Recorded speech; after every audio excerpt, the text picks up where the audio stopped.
Good morning friends, मी पल्लवी आपल्या चॅनलमध्ये तुम्हा सगळ्यांचं अगदी मनापासून खूप खूप स्वागत आहे। कशात फ्रेंड्स सगळं तुम्ही मजेत ना आणि मजेतच राहा। तर बघा सगळ्यांना पहिल्यांदा गुड मॉर्निंग। तर आता उठलेले आहे, तसं फ्रेश वगैरे होत आहे, निमीचं मला टिफिन वगैरे बनवायचं आहे, ते सगळं काही करायचं आहे। तर आज उठायला झालेलं आहे उशीर, कधी कधी असं होतं बघा, उशिरा होतो, खूप सारं काम पेंडिंग आहे बघा। आता मी सगळं आवरून वगैरे घेणार आहे आणि त्यानंतर निमीचं टिफिन वगैरे बनवणार आहे। तर आता मी ते फ्रेश वगैरे होत आहे आणि त्याच्यानंतर जाणार आहे किचनमध्ये आणि किचनमध्ये निमीचा टिफिन वगैरे बनवणार आहे आणि निमिष केल्यानंतर मग माझं बाकीचं रुटीन वगैरे शेअर करणार आहे।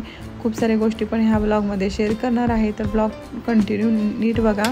त्यानंतर बघा निमिष केलेलं आहे, त्यानंतर आलेले आहे ते तनिषच्या रूममध्ये आणि हेअर कलर्समध्ये हे आपलं हेअर ऑइल लावणार आहे आता मी केसांना। आणि चालू आहे बघा, कितीही नाही म्हणलं तरी सकाळी उठलं की आपल्याला निवांत वेळ कधीच नसतो बघा। बघायला गेलं तर संडेला वेळ असतो, त्यात पण काही ना काही मुलांचे क्लासेस पण आहे, ते असल्यानंतर वेळ आपला सकाळचा खूप असा मौल्यवान असतो। त्यामुळं माझं स्वतःकडे लक्ष देणं खूप आपल्याला हे होतं, कारण महिलांचं कसं होतं, सकाळी काम करा, दुपारचं तर दिवाळी तर जवळ येत आहे, खूप सारी कामं आपल्याला असतात, स्वतःकडे लक्ष देणं होत नाही बघा। त्यामुळे म्हटलं चला पहिल्यांदा आता निमीचं टिफिन वगैरे झालं, घरातलं थोडंफार आवरलेलं आहे मी, आणि त्याच्यानंतर म्हटलं चला आता पहिल्यांदा आपल्या स्वतःचे हे जरा लक्ष दिलंच पाहिजे, कारण की ह्या धावपळीमध्ये केसांनासुद्धा लक्ष देणं होतच नाही, आपल्या चेहऱ्याकडे लक्ष देणं होत नाही। तर म्हटलं चला पहिला ऑइल आपलं प्री कंडिशनिंग करून घ्यावं, ह्यासाठी आता मी सध्या इथे ऑइल वगैरे लावून घेतलं आणि मस्तपैकी पाठीमागे मी बांधून टाकणार आहे केस, अर्धा तास असंच सोडून देणार आहे, मग आंघोळ करणार आहे।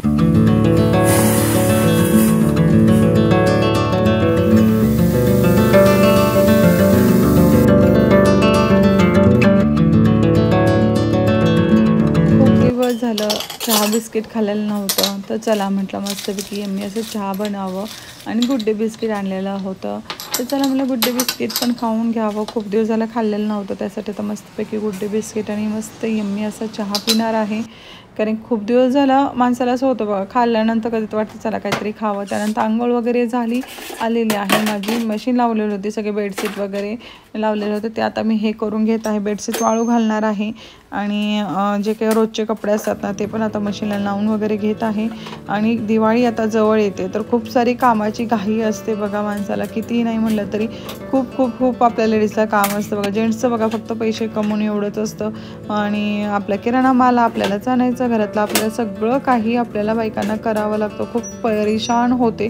म्हणतात ना ते दिवाळीचं पण खूप सारं काम असतं, असं फेस्टिवल कोणता काम नाही असं नाही बघा, लेडीजला खूप सारे, आत्ताच दसऱ्याची खूप सारी कामे झाली तरी पण नाही म्हटलं तर लगेच दिवाळी पण लगेच तोंडावर आलेली आहे। तर म्हटलं चला आता दिवाळीचं आपल्याला पण जमल तेवढं तरी आपल्याला इथे पदार्थ करायचे आहेत, असं म्हटलं चला आता केलंच पाहिजे, कारण की सगळं काय आपण वर्षभरच काही नाही खावं वाटलं तर बाहेरचं आणून खातोच, पण ह्यावेळेस म्हटलं चला की आपण घरी काहीतरी थोडीफार पदार्थ बनवूया, आणि घरचा जो म्हणतात ना दिवाळी करत असताना घरात जो स्मेल येतो ना तो एकदम भारी वाटतं बघा, दिवाळी असल्यासारखं वाटतं। निमिष मला 2 दिवस झालं म्हटलं मग तू चकली बनवणार आहेस ना, घरी बनवणार आहेस ना? मी म्हटलं हो मी घरीच बनवणार आहे चकली। तर चकलीचं आपल्याला ह्या दाखवायचं आहे तुम्हाला कशा पद्धतीने मी बनवते वगैरे, अगदी साध्या सिंपल पद्धतीनेच बनवते, कदाचित तुम्ही त्या पद्धतीने बनवत पण असाल। त्यानंतर बघा ही रिंग, मला एका कमेंट आली होती का ताईची, दादाची नाही ताईची कमेंट आली, तुम्ही फ्रीजरमध्ये ही रिंग ठेवा, म्हणजे कुकर चांगल्या प्रकारे शिट्ट्या वगैरे येतात आणि पाणी पोहतू जात नाही। तसा मी प्रयत्न तर करत आहे, बघूया कसा रिझल्ट आहे। त्यानंतर हे जे काही आपले भांडी वगैरे आहे ना ते सगळे लावून घेत आहे।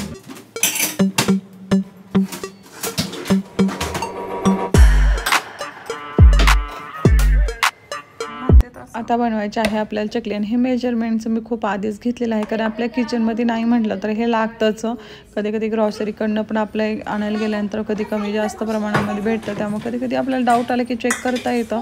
त्यानंतर बघा इथे मी 2 किलो चकलीच्या भाजणीचं मी ते बनवणार आहे, त्यासाठी मी ते 1 किलो तांदूळ घेतलेला आहे, आणि तांदूळ तुम्ही फक्त इंद्रायणी सोडून बाकी कोणतंही तुम्ही तांदूळ घेऊ शकता। इथे मी तुम्हाला थोडक्यात सांगणार आहे मी कशा पद्धतीने वगैरे बनवत आहे ते।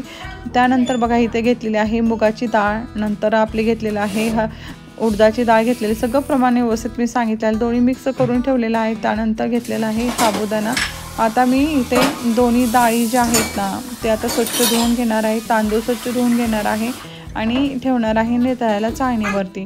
कारण 10 ते 15 मिनटं चाळणीवरती व्यवस्थित नितळल्यानंतर कॉटनच्या कपड्यावरती आपल्याला व्यवस्थित असं सुकवून घ्यायचं आहे आणि नंतर भाजायचं आहे. तर दिवाळी आता दिवाळीचे खूप सारे पदार्थ बनवतात गावाकडे तर बघा. पण मी आता ह्यावेळेस मी ठरवलं 2 प्रकारचे चिवडा, शेव, शंकरपाळी, चकली वगैरे तर नेहमीच प्रचंड आवडते, मलाही आवडते. तर म्हणलं घरगुती चकलीचं एक वेगळीच मजा असते खाण्याचं. आणि बाहेरची तर संप गेल्या मला वाटतं महिन्यातच आम्ही बाहेरची चकली आणली होती. अजिबात खायचं मन केलं नाही, पण घरची चकलीची एक यम्मी टेस्टी लागते ना, त्याची सर कुठंच येत नाही खरं तर. आणि प्रत्येक वेळेस काय होतं बघा, ज्यावेळेस दिवाळीचं करायला घेते ना, आधी तयारी करते ना मी, प्रत्येक वेळेस काय होतं भाजणीचं भाजतं असतं ना, प्रत्येक वेळेस ही दुर्घटना घडते माझ्याकडून. हे माझी चूक आहे असं म्हणावं लागणार आहे. पण ती कढई आता नाही म्हणत बघा, आपण व्यवस्थित भाजण्यासाठी वगैरे प्रत्येक आपण छोटी कढई नाही घेत, कारण प्रमाण जास्त करतो आणि मग त्यामुळे काय होतं की ती कढई जास्त मी भाजते ना हे सगळ्या गोष्टी, तर ते प्रत्येक वेळेस मला हाताला चटके बसतातच. किती पण तुम्ही नाही म्हणा काही म्हणा, मला प्रत्येक चटका बसल्याशिवाय राहतच नाही बघा. त्यामुळे मला एवढंही होतं ना, काही करावं काही असं प्रश्नच पडतो. त्यामुळं मी लय प्रत्येक वेळेस प्रयत्न करते की नाही आता ह्यावेळेस ना आपल्याला सावकाश करायचं, प्रत्येक वेळेस आपल्याला पोहतं. आणि प्रत्येक वर्षी मला दिवाळीत असं होतं बघा, हे भाजायला गेलं म्हणलं तर मला ती कढईचं काय प्रॉब्लेम आहे, कशाचा प्रॉब्लेम, तुम्ही मला सांगा बरं, तुम्ही कशाचा प्रॉब्लेम असू शकतो. कारण ही कढई आहे ना, प्रत्येक मी काय भाजायला गेलं म्हणजे हाताला चटके प्रत्येक मन पडतोच. मी चटईच म्हणते, कढई वापरायचं खूप टाळत असते, पण दिवाळीला मला हे वापरायच लागते. त्यामुळे मी आता ही कढई काढलेली आहे. आणि त्यानंतर मला प्रत्येक ही दुर्घटना घडतेच नाही म्हटलं तरी. सगळे जिन्नस आता मी भाजून वगैरे घेत आहे. आणि तिकडे तांदूळ नितळायला ठेवलेलेच आहे आपले. आणि तांदूळ नितळून झाल्यानंतर म्हणलं चला एक कॉटनचा कपडा डायरेक्ट डायनिंग टेबलवरती मांडून टाकलेला आहे, कारण मावशी आहेत घरात, आणखी झाडून पोचून राहिलेलं आहे. मावशींचं चालू आहे डस्टिंगचं काम करणं वगैरे. आणि म्हणलं चला आता हे तांदूळ डायनिंग टेबलवरती व्यवस्थित असं मी सगळं पसरून घेते, म्हणजे ते हडकल्यानंतर व्यवस्थित म्हणजे म्हणतात 80% जरी ते व्यवस्थित हे सुकून निघले ना, म्हणजे मग मला भाजून घेता येईल ह्यासाठी. आणि किराणा माल वगैरे अजिबात भरलेला नाही आहे बघा दिवाळीचा, पण जो काय आहे ना घरात त्यातच मला चला पहिला चकलीचं पूर्ण करून टाकावं, दळण करून आणावं चकलीचं. आणि चकलीचं एक मेन असतं बघा, चिवडा वगैरे पटपट होतं, शंकरपाळी पटकनी होते. पण हे भाजणीचं जे आहे ना, भाजा सगळं सुकवा पहिला, नंतर भाजा, दळून आणा, मग बनवा, हे लई कुटाणे असतात चकलीचे. म्हणजे वर्षात नाही तर तेवढं तर कुटाणे करायलाच पाहिजे, म्हणून मी ते कुटाणेच करत आहे. खरं तर तिकडे आमच्या मावशींची बडबड चालू आहे. आमच्या मावशी खूप चांगले तर बडबड पण करतात. तर आता हे सुकून देते. आणि मग नंतरच्या आपल्या डाळी वगैरे आहेत ना, ती तर आता डायनिंग टेबल जागा नव्हती, म्हणून मी तिकडं ओट्यावरतीच हे करून टाकलेलं आहे बघा.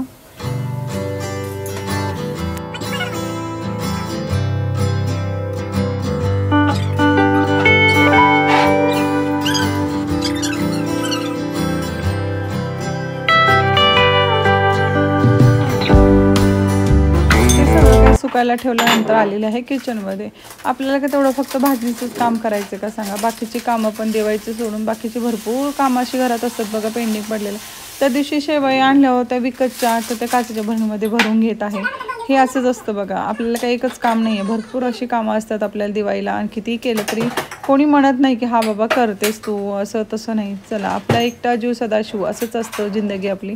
जॉईंट फॅमिलीमध्ये लय कौतुक केलं जातं की हा बाबा ही करते ती करते, हे करते ती करते. पण आपल्यासारखे ह्या अशा कुटुंबामध्ये ना, खरं सांगू का, कोणाला दिसत नसतं आपण काही काम असतं हे म्हणतात, पण ज्याच्यात त्याला कळतं खरं किती काम असतं किती नाही हे आपल्याला जीवाला माहीत असतं. कधी एवढा कंटाळा येतो ना, असं वाटतं ना एकही काम करून असं निवांत बसावं, कुणीच नसावं घरात, मी एकटीच असावी. ना दगदग, ना टी व्हीचा आवाज, ना फोनचा आवाज, ना कशाचं काही नको, फक्त मी एकटी अशी निवांत बसले. असं कधी होतं का नाही आपल्या बायकांना, तुम्ही सांगा होतं का नाही बायकांना. चिडचिड तर प्रचंड होते कधी कोणी समजून घेत नाही. हा मेन पहिला प्रॉब्लेम असतो आपल्या लेडीजचा. कामं करायचं ते करायचं, पण नंतर तू असंच केलं, तू तसंच केलं, अरे देवा काय सांगायचं. हे सगळ्या गोष्टीतनं प्रचंड कंटाळा येतो. कामं तर करावंच लागतात नाही असं नाही, पण ह्या गोष्टीचा प्रचंड कंटाळा येतो. जे आपलं जे बोलणं असतं ना त्याचाच कंटाळा येतो. मग जाऊ द्या, असं चालायचं. तुमच्या बाबतीत होते का सांगा मला कमेंट करून.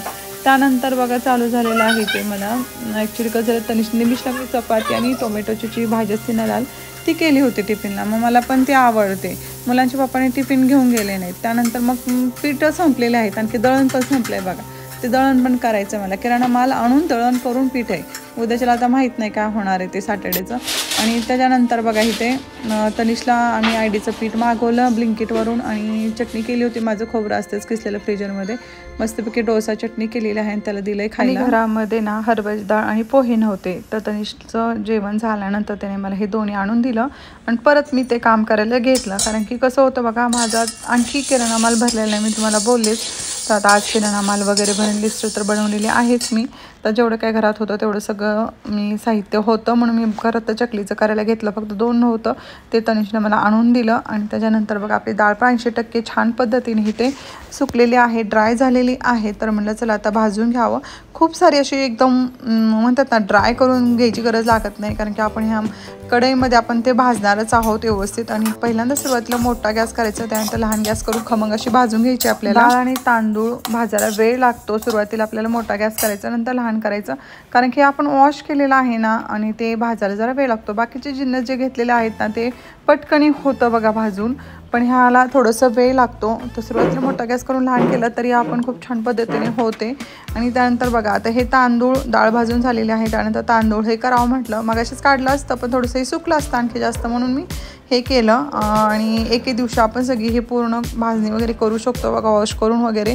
आणि हे काय होतं मग ते ओलं आणि कॉटनचा कपडा घेतलेला आहे ना, त्यामुळे ते खूप सारं चुटकून राहतं. त्यामुळे मी ते व्यवस्थित असं काढून घेतलं, कारण की व्यवस्थित काम केलं तर डबल टिबल काम आपलं वाढत नाही ह्यासाठी. त्यानंतर तांदूळ पण आता इथे भाजून घेणार आहे. तांदूळसुद्धा आपल्याला सुरुवातीला मोठा गॅस नंतर लहान गॅस करून भाजून घ्यायचं आहे. दिवाळीची कामं म्हटलं ना कितीही असतं ना आपलं बायकांना, असं वाटतं ना किती कामं असतात, तेवढं करल तेवढं कमी बघा, अशी भरपूर सारी कामं असतात. त्यानंतर तांदूळ भाजण्यात शेवटी मी ते पोहे भाजायला घेतलेले आहेत. पोहे पण आता आपल्याला ब्राऊन कलर होईपर्यंत भाजून घ्यायचं आहे. सगळं हे भाजलं एका ह्याच्यामध्ये त्याच कढईत काढलेलं आहे. थंड झाल्यानंतर आपल्याला हे दळून आणायचं आहे. आणि चकली कशी बनवायचं हे पण नेक्स्ट ब्लॉगमध्ये मी तुम्हाला शेअर करणारच आहे.